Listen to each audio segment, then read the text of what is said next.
Me da mucho gusto recibir en el estudio al presidente municipal de Ensenada, Armando Ayala. Alcalde, bienvenido, ¿cómo estás? Muchas gracias, David Mejía, y un saludo a todo el auditorio que sigue esta estación. Un gusto estar nuevamente aquí contigo. Oye, muchos temas que platicar. De entrada, te tengo que preguntar cómo les fue en Ensenada con la visita del secretario de Gobernación. Hubo temas que ya hemos platicado al público, que ya se han socializado, pero el balance, porque hay asuntos de infraestructura, evidentemente hay asuntos políticos, está lo de la escénica. ¿Por dónde empezar? Fíjate que muy contentos porque es el primer presidenciable que viene a Baja California y toma en cuenta Ensenada. Tiene la atención Buen con dato. la población de Ensenada, porque hemos visto que las demás llamadas corcholatas Ajá. han venido aquí a Baja California, pero solo vienen a Tijuana o a Mexicali. ¿Qué será? Porque le representa más oportunidades electoralmente esas dos plazas, o porque no les alcanza el tiempo, o porque no les interesa Ensenada, no lo sé, pero nosotros agradecidos con el secretario de Gobernación. Es la segunda vez que nos visita. Estuvo en el 2020 en octubre, cuando se firmó el acuerdo de regularización de los autos chocolates, y ahora en esta gira que visitó nuevamente Baja California el pasado 9 de mayo, estuvo en su segunda escala en Ensenada. Ahí realizamos una asamblea popular donde se dio a conocer la bolsa acumulada de inversión por parte de la Federación Estado, Municipio e Iniciativa Privada en Infraestructura, que va a sumar una cantidad de 1.240 millones de pesos, una inversión histórica, sin precedentes, para infraestructura de obra social, estratégica prioritaria, de mejoramiento urbano y mantenimiento de vialidades en específico. ¿Qué otros temas abordamos con el secretario?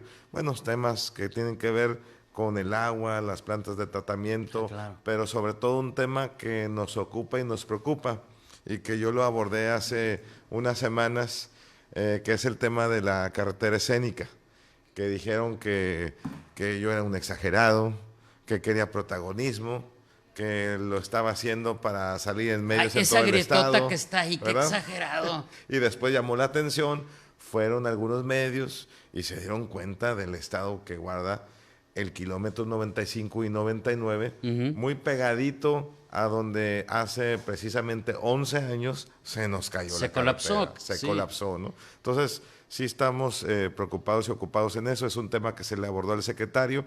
Él giró instrucciones para que representantes de la SICT estuvieran en nuestra primera reunión, que va a ser el próximo lunes a las 12, y hay la instrucción de que nos visite el secretario de la Secretaría de Infraestructura, Comunicaciones y Transportes para ver alternativas.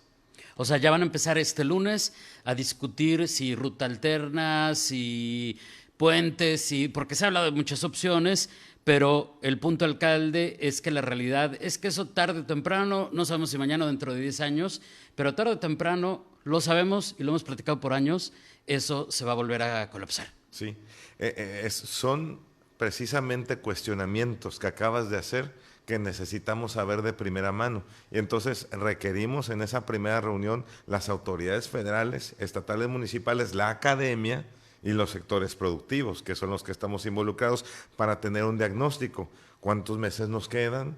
¿Qué tenemos que hacer como acciones inmediatas? Como por ejemplo sacar todo el tráfico de carga pesada que no está utilizando la libre y está utilizando la escénica, y que también está colapsando ese tramo carretero. A lo mejor esas fueran las primeras acciones que tenemos que llevar a cabo, y empezar otra vez, ¿verdad?, a considerar la ruta alterna.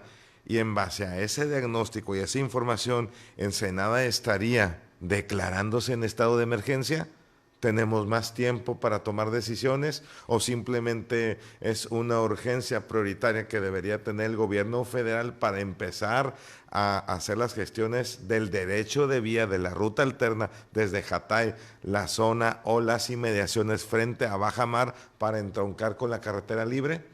Y que no nos esperemos a que se caiga y tengamos pérdidas millonarias en turismo, en movilidad y bueno, y en todos los sentidos. Oye, y dos preguntas respecto a eso del el problema de la escénica.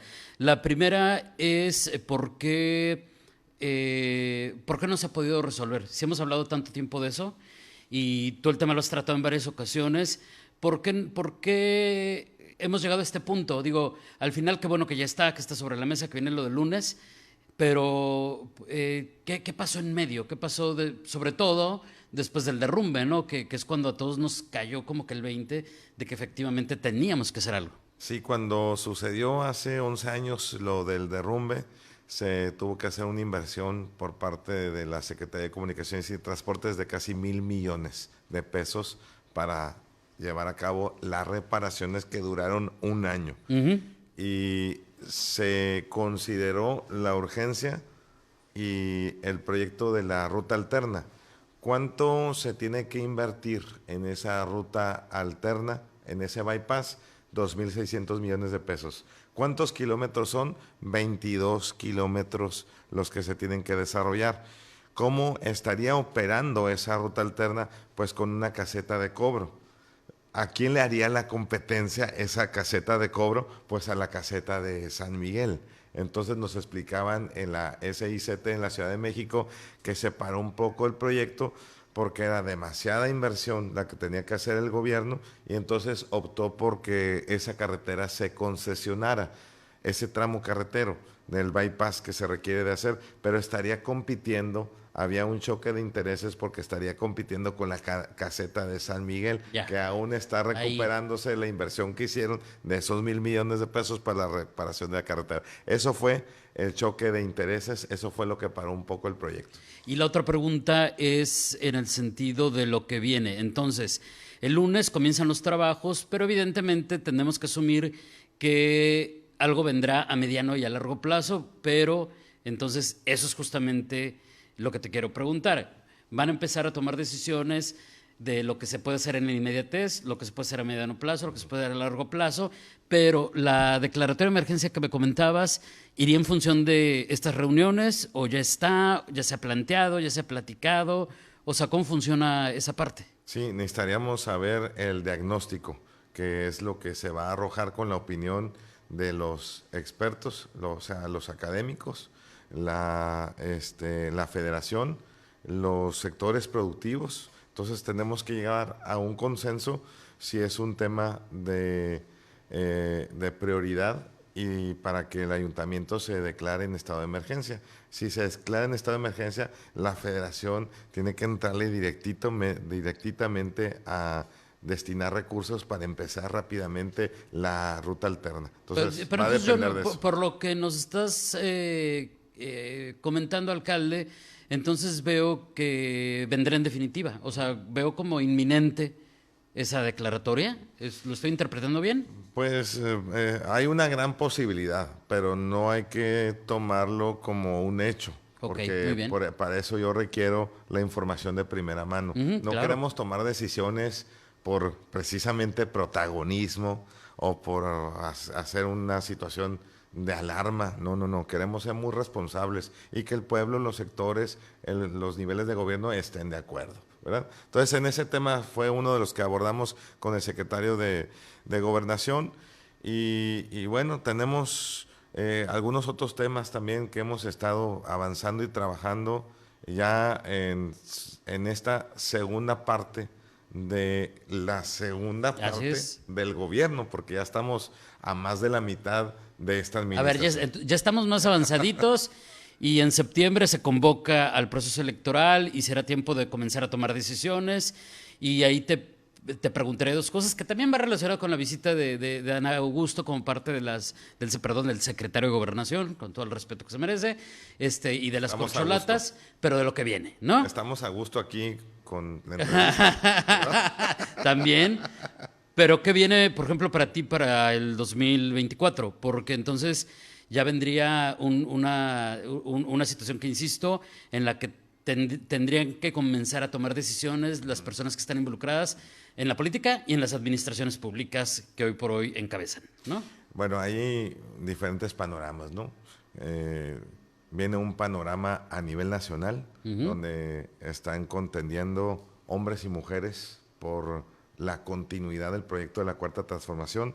Se habla en medios de comunicación un 75-80% de los perfiles del Movimiento de Regeneración Nacional. Un 20% se habla de la oposición. Un 20% se habla de que no trae nada en la oposición, de que no hay un proyecto. Entonces, la mayoría de las notas las abarcan los aspirantes a la candidatura que son parte del movimiento. Yo considero que todos son buenos, que tienen gran trayectoria, pero que debe de continuar la visión del presidente, una persona cercana, una persona que tenga precisamente todo el panorama de pie a pa de lo que necesita, pasa, acontece y lo que hay que hacer en la República Mexicana. Y ese es el secretario de Gobernación. ¿Por qué él? Primero, porque ha acompañado al presidente en diferentes campañas visitando todos los pueblos de la República Mexicana. En segunda, porque ha sido diputado, ha sido senador, ha sido gobernador y ahora secretario de Gobernación. En la Secretaría de Gobernación es donde llega toda la situación política y social de todas las entidades de la República Mexicana. Entonces necesitamos una persona con formación política, con conocimiento y con ideales. Por eso yo digo que ese es el perfil idóneo para que continúe la Cuarta Transformación en México. Y me decías aquí en lo local, ¿Y en lo local? ¿qué Ajá. viene para Armando Ayala? Viene el juicio final. El juicio es al final de tu periodo, al final de tu encargo, al final de tu administración, va a venir un juicio en el cual la ciudadanía va a votar y te va a decir qué tan bueno fue como presidente municipal Armando Ayala, cumplió Armando Ayala, resolvió el problema de la seguridad Armando Ayala, nos sentimos mejor de cómo estábamos con el gobierno de Armando Ayala, y esa evaluación, ese juicio me va a permitir transitar y continuar seguramente para un cargo próximo de elección popular. Si el juicio es positivo, seguramente los resultados serán positivos. Entonces, ¿en qué estoy enfocado ahorita?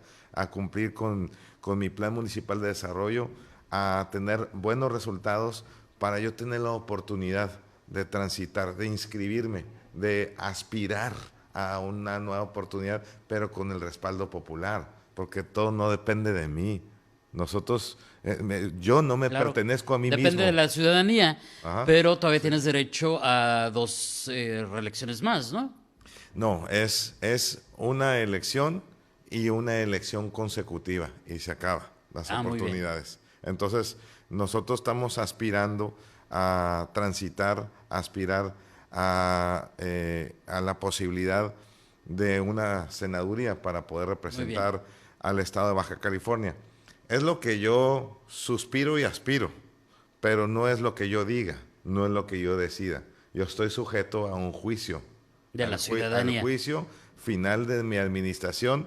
Si yo hice buen trabajo, seguramente voy a tener la oportunidad del pueblo, la opinión y del partido para poder Y continuar. bueno, en función de lo que me decías de López Hernández respecto al seguimiento de la Cuarta Transformación, la 4T y Morena, pues creo que la pregunta es va a resultar a lo mejor un poquito redundante, pero esa visión que tú tienes, si la ciudadanía te acepta y te evalúa positivamente, sería bajo la marca de Morena. Sí, claro, claro. No, yo tengo un compromiso con mi movimiento. Ingrato fuese en que después de haber ocupado cargos públicos, después de haber construido el partido y haber transitado, pues yo me cambiara. Pero el exgobernador ya se fue a PT. Sí, bueno, pero es que son casos y situaciones políticas diferentes y es muy respetable, ¿verdad? El PT tampoco no es un partido de los conservadores, es un partido de izquierda, es otro partido progresista. Tampoco el gobernador no se fue al PAN o al PRI, se fue a otro partido aliado y es una decisión personal de él que se respeta y en su momento pues se apoya porque es otro partido progresista. Malo fuese que el gobernador se hubiera ido al PAN o al PRI con el que hemos luchado por sacarlo del poder. Entonces es una situación diferente. Yo fui invitado por parte del gobernador a formar directamente parte de las filas como militante del Partido del Trabajo e inclusive hasta ser candidato de su proyecto. Y yo estoy muy agradecido siempre con el gobernador porque trabajamos en la iniciativa privada muchos años y de la mano con él varios de nosotros construimos el movimiento y el partido para el presidente de la República.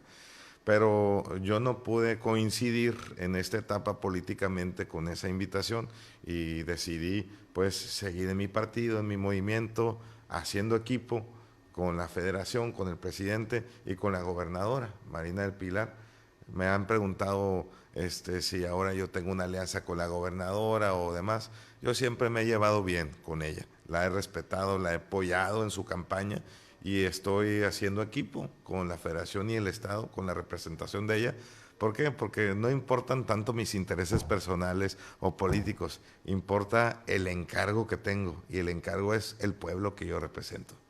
Oye, alcalde, se nos acabó el tiempo, pero me voy a robar ¿Cómo 2 que tan minutos. rápido, hombre? Me robo 2 minutos más solamente para pedirte una reflexión Sí. respecto al tema de la seguridad pública. Hay finalmente un asunto que de hecho estamos viendo en toda Latinoamérica, no solamente aquí en México, no solamente en Baja California. Hay algunas situaciones complicadas. Aquí en Tijuana, jueves y viernes he estado realizando una plenaria de seguridad ciudadana, un foro, hay actividades en las que tú estás también por otro lado, punto y aparte de ese foro, muy involucrado en el tema de proponer en materia de seguridad pública, una reflexión respecto a lo que está sucediendo, lo que podría venir y cómo están trabajando para ese tema, que si bien ha habido mejoras, la percepción ciudadana todavía no logra dar un giro como el que muchos quisiéramos o esperábamos, ¿no? Sí, bueno, es un tema complicado, delicado y prioritario. Y somos solidarios con lo que le está pasando a Tijuana, a nuestra compañera alcaldesa, porque todos nosotros corremos un riesgo cuando estás enfrentando a los cárteles del crimen organizado, a las bandas, estás deteniendo gente, estás decomisando armas como lo está haciendo Tijuana también, estás afectando intereses. Y tarde o temprano vas a tener represalias, van a quererte amedrentar con acciones como lo que sucedió aquí con el enfrentamiento de uno de los escoltas de la alcaldesa de Tijuana. Somos solidarios con ella, pero también yo considero que hay que seguir haciendo equipo con la federación, el Estado y la Fiscalía para que se lleve a cabo una investigación a fondo y se vayan deteniendo, se vayan desarticulizando esas bandas. Todo tiene que ver con la seguridad. Todo lo que hagas propositivamente en tu municipio va a repercutir de forma positiva y negativa.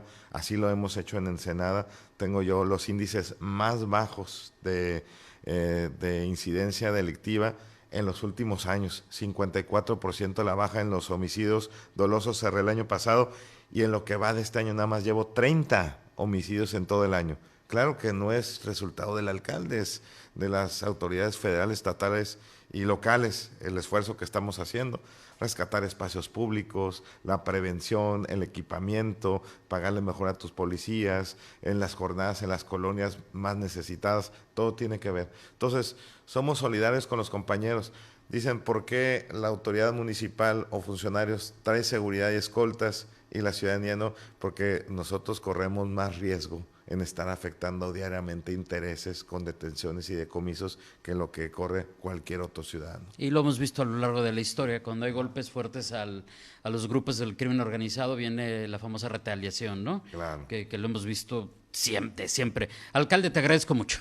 Muchas gracias, felicidades y un gusto estar contigo, David Mejía. Saludos a todos. Por aquí te esperamos muy pronto. Es el presidente municipal de Ensenada, Armando Ayala. Continuamos.